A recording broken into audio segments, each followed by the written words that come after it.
Hello बच्चों। आज की वीडियो में हम केमिस्ट्री के वो इम्पोर्टेंट टॉपिक्स देखने वाले हैं। टॉपिक्स में बेसिकली वो क्वेश्चंस जो आपके एग्जाम में सीधे स्ट्रेट फॉरवर्ड आ सकते हैं। ठीक है, तो बच्चों देखो, सबसे पहले हम स्टार्ट करने वाले हैं इलेक्ट्रोकेमिस्ट्री से। ठीक है, आप इसके आंसर्स भी देख लो, क्वेश्चन से आंसर्स भी गिवन है ताकि आप फटाफट याद कर सको। What are the factors on which EMF of a cell depends. EMF किन किन फैक्टर्स, यहाँ पे थोड़ा सा नंबरिंग गलत है बच्चों, 4 5 6 कर दिया गया, 1 2 3 होगा, सॉरी। ठीक है, ये 1 2 3 करेक्ट। तो कुछ फैक्टर्स है, nature of reactant, concentration of solution and temperature पे डिपेंडेंट है। दूसरा है यूनिट ऑफ मोलर कंडक्टिविटी, यहाँ पे यूनिट दी हुई, इसको याद करोगे।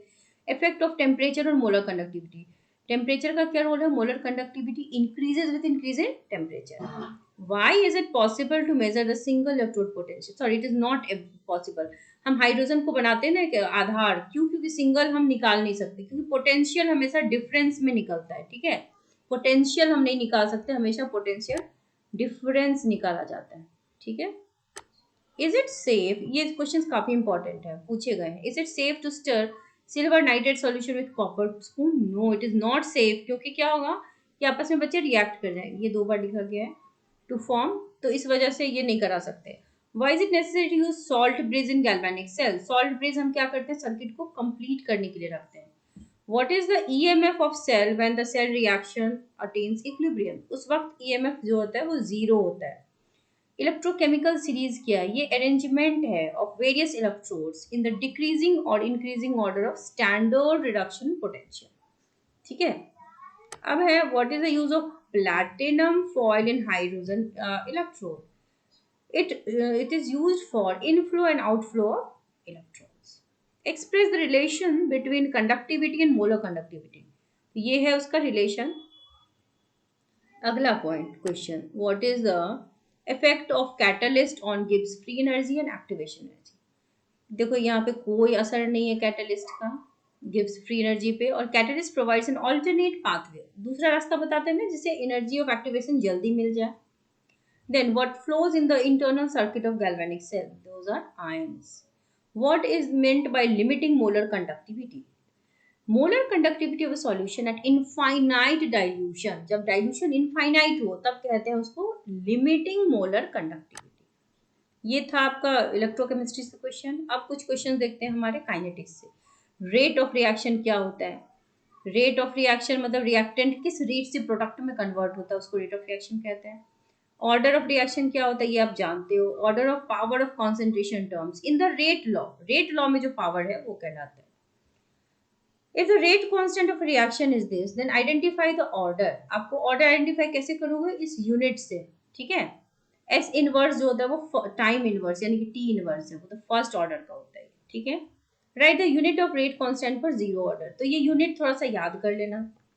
फिर आते हैं एक्टिवेशन एनर्जी पे। एक्टिवेशन एनर्जी क्या होती है, मिनिमम अमाउंट ऑफ एनर्जी जिससे रिएक्टेंट प्रोडक्ट में कन्वर्ट हो जाए। Again rate of reaction repeated question है। देन रेट कांस्टेंट के क्या है, रेट कांस्टेंट तो आप जानते हो, rate constant is defined as the rate of reaction when the concentration of reactant is taken to be unity.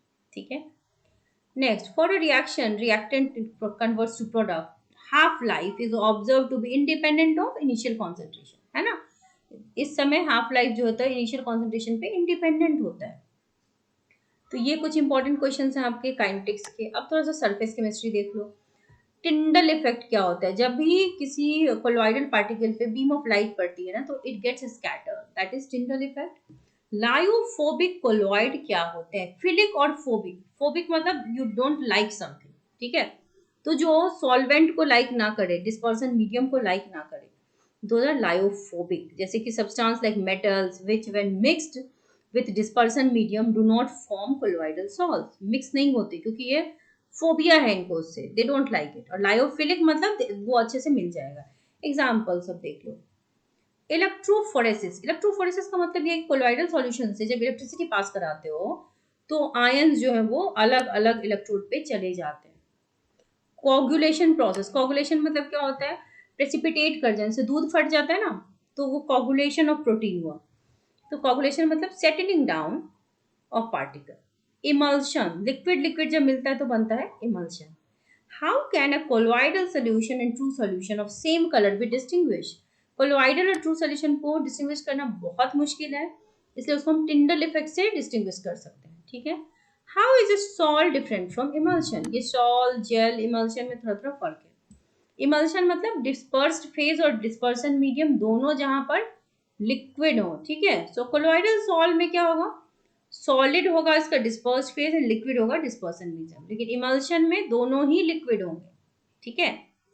What is specially observed when a beam of light passes through a colloidal solution? It gets scattered. Tyndall effect. अगर दूध में हम to which colloidal system does milk belong? Milk एक emulsion है. ठीक है. Electrophoresis से क्या होगा, आयंस सेपरेट हो सकते हैं.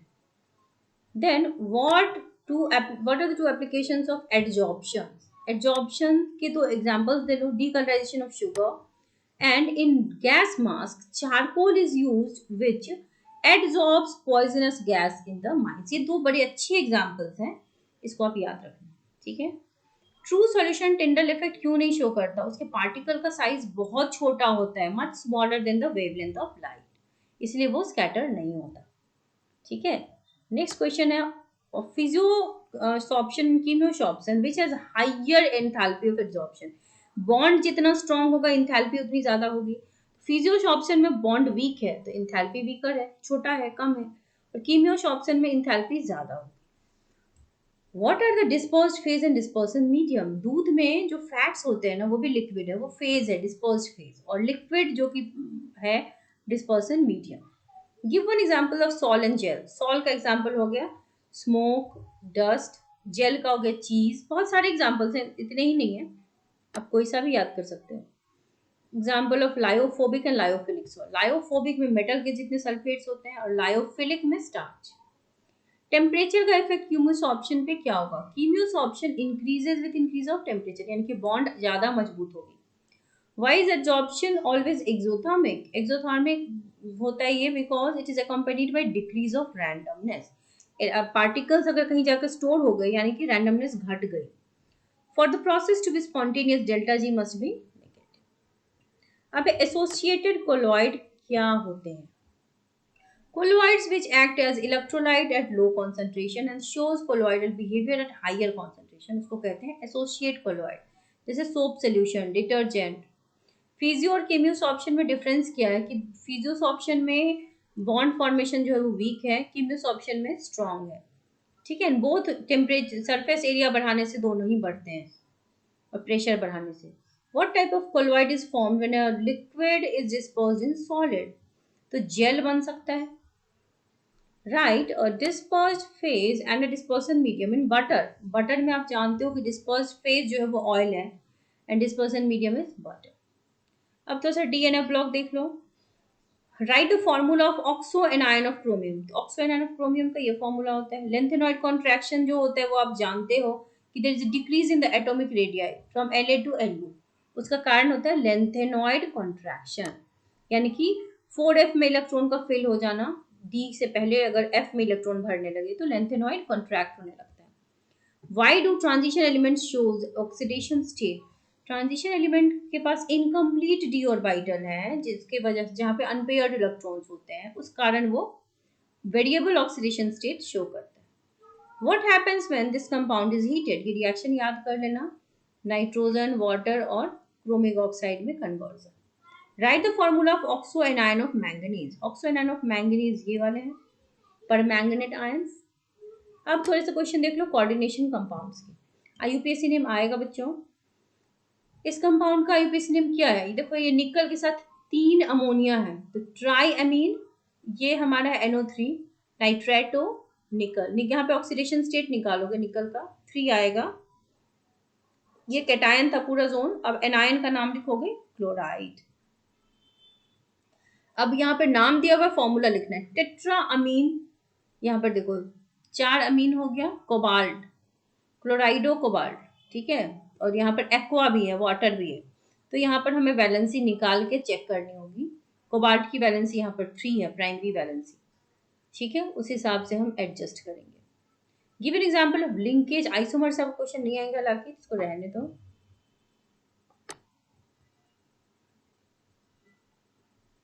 हाँ, यहाँ पे आईयूपीएसी ये वाला देखते हैं। IUPAC name of ionisation isomer, इसका आईयूपीएसी नेम देखो, tri amine chlorido nickel 2 nitrate. आपको आईयूपीएसी नेम आनी चाहिए। Then give two examples of ligand which forms coordinate compound useful in analytical chemistry. EDTA और DMG. EDTA मतलब ethylene diamine tetraacetic acid और DMG मतलब dimethyl glyoxime. ठीक है। Next question है, which of the following is more stable complex and why? इन दोनों में ज्यादा स्टेबल कौन है? ये वाला, क्योंकि यहाँ पर बाइडेंटेट लिगेंड है, ये चीलेट बना लेगा। ठीक है, this is more stable, right. IUPAC name लिखना तो बच्चों आपको आना चाहिए। निकल ये वाला है, इसका क्या होगा? हेक्सा अमीन निकल 2 क्लोरीन, 6 अमीन है तो हेक्सा अमीन निकल 2 chloride.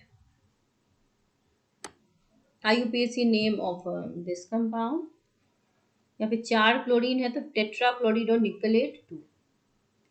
Why are low spin tetrahedral complexes not formed? Low spin tetrahedral complexes क्यों नहीं बनते? They rarely form because orbital splitting energy for tetrahedral complexes are sufficiently large.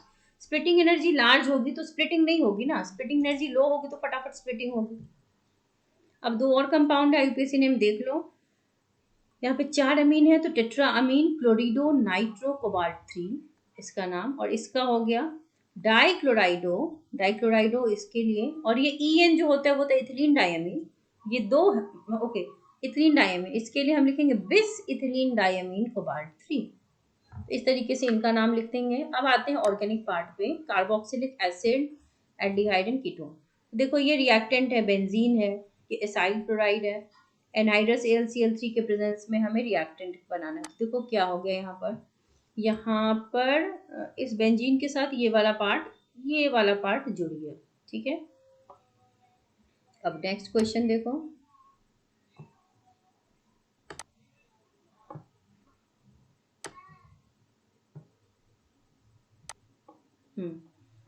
ये है अब you have to write the structure of ऑक्सोपेंटानल।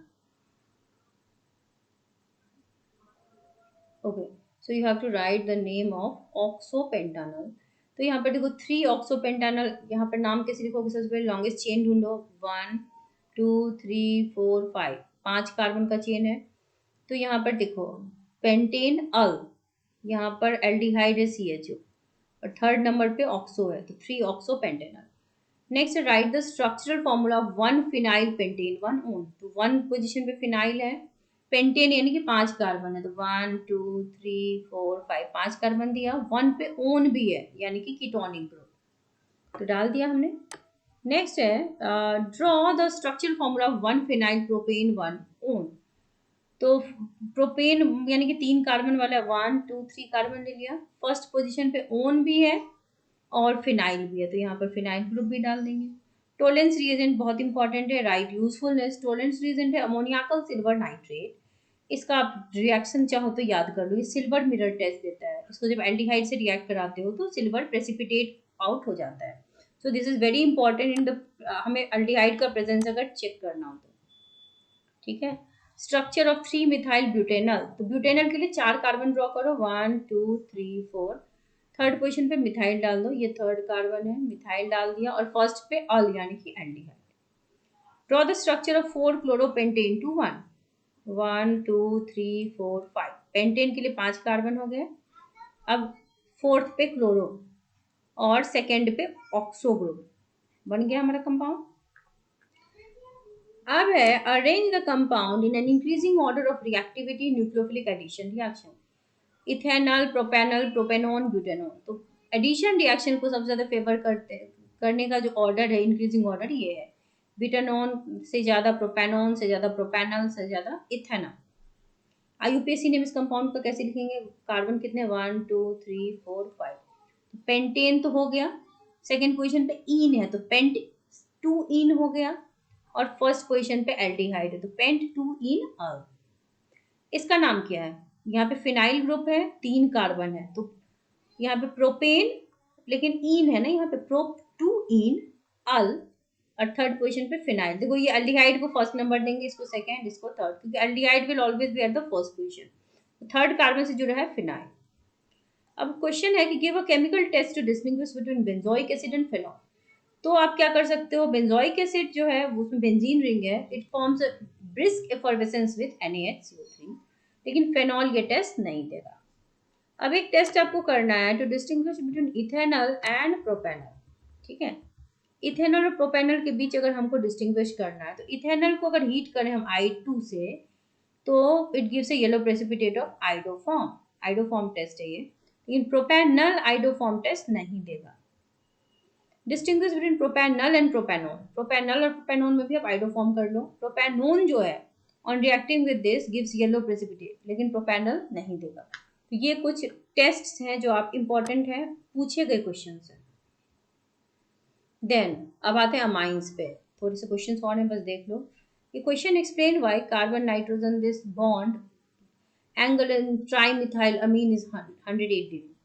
यहाँ actually bond angle 109.5 होना चाहिए ना किसी भी टेट्राहेड्रल कॉम्प्लेक्स का, लेकिन थोड़ा सा कम है due to bulk repulsion between bulky methyl groups. Quaternary ammonium salts having 4 different alkyl groups are optically active. There is no rapid inversion in quaternary ammonium compounds because nitrogen atoms do not have lone pair of electrons. ठीक है। Alkyl amines ज्यादा basic है ammonia से। Alkyl amines में R group है ना, electron donor है, electron देने वाले ग्रुप जो होते हैं वो बेसिक नेचर को बढ़ावा देते हैं। Aniline cannot be prepared by Gabriel's halide synthesis क्योंकि aryl halides do not undergo nucleophilic substitution reaction, क्योंकि बेंजीन में न्यूक्लियोफिलिक सब्स्टिट्यूशन रिएक्शन करना मुश्किल होता है। Gabriel's halide synthesis is preferably used for synthesis of primary amine. Yes, this process is used for making primary amines क्योंकि secondary और tertiary amines जो होते हैं are not generated during this synthesis. अब एक और क्वेश्चन है कि ethylene amine is soluble in water but aniline is not. Aniline water में वही सॉल्युबल होगा जो क्या बनाएगा, हाइड्रोजन बॉन्डिंग। तो कोई भी कंपाउंड आपको दे दे तो हाइड्रोजन बॉन्डिंग करने वाला ही वाटर में सॉल्युबल होगा। Amines are soluble in dilute HCl, ये 2 बार लिखा हुआ है। Amines are soluble in dilute HCl, soluble होने का कारण क्या है, आयन डाइपोल इंटरेक्शन हो जाएगा, ठीक है। देन amines, अब एक और क्वेश्चन है, have a lower boiling point than alcohols of comparable mass. Lower boiling point होने का क्या कारण हो सकता है, जिसकी बॉन्डिंग ज्यादा होगी, क्योंकि nitrogen is less electronegative than oxygen, ये मेन रीजन है। अब आते हैं एक और क्वेश्चन पे, primary amines have higher boiling point than secondary amines, क्योंकि आप जानते हो जितना चेन स्ट्रेट है बॉइलिंग पॉइंट उतनी ज्यादा होती है, जितनी ब्रांचिंग होती है बॉइलिंग पॉइंट वीकर होती है। नेक्स्ट है कि pKb of benzene amine is this much, ज्यादा है, और ammonia is this. pKb of benzene amine is more than ammonia because ammonia ज्यादा बेसिक है, ज्यादा बेसिक हुआ तो pKb की वैल्यू कम होती है। Aniline do not undergo Friedel-Crafts alkylation या कोई भी रिएक्शन, फ्रीडल-क्राफ्ट रिएक्शन नहीं करता क्योंकि AlCl3 जो है इज इलेक्ट्रॉन डेफिशिएंट, राइट, ये डिफिशिएंट है, इसको इलेक्ट्रॉन चाहिए, ये तभी फंक्शन करेगा जब इसको कोई बेस मिले। तो जब ये किसी बेंजीन वाले रिंग को अटैक करेगा, जैसे when it attacks lone pair of nitrogen in aniline forming an insoluble complex then precipitates out stopping the process, ये प्रोसेस ही रुक जाती है। Aniline readily forms 2,4,6 tribromo aniline on reaction with bromine water, यहाँ पे plus I effect का काम होता है, इस वजह से फटाफट ये रिएक्शन हो जाता है। ये कुछ बच्चे इंपॉर्टेंट क्वेश्चन है, इतने कम से कम आप देख करके जाओ और मेरे रिवीजन वीडियोस देख के जाओ, तो केमिस्ट्री में आपको कोई भी क्वेश्चन छूटेगा नहीं। So all the very best to all student, ताकि फर्दर अपडेट्स आपको मिलते हैं।